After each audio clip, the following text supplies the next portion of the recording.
Hi everybody, in this video I'm going to show you how you can use the Canvas inbox. So I'm starting off in my Canvas dashboard and I'm going to go over to the left to the global navigation and click inbox. And here you will see that I have a number of messages in here and I'm just going to show you some of the features that you have with your inbox. So right here at the top left, you have some options to filter. So you can filter the messages that you see by your courses here, and even your concluded courses and even your groups.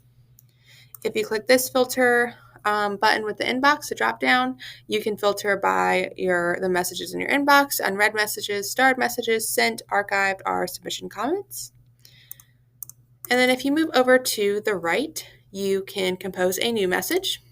And so you can select the course. So I'm just going to select my sandbox here. And then I would just start typing the name of who I want to send my message to. So if I want to send it to Paula Pulley, I would select her name. And then I would just have to put a subject. And then I can put my message here for her and press send. You can also add various media to your messages as well. If I want to reply to a message, I would just need to highlight it. And I can click reply and type in my message to her. I can reply all if there are multiple recipients to this message. I can archive the message. By clicking a message, I can also delete it.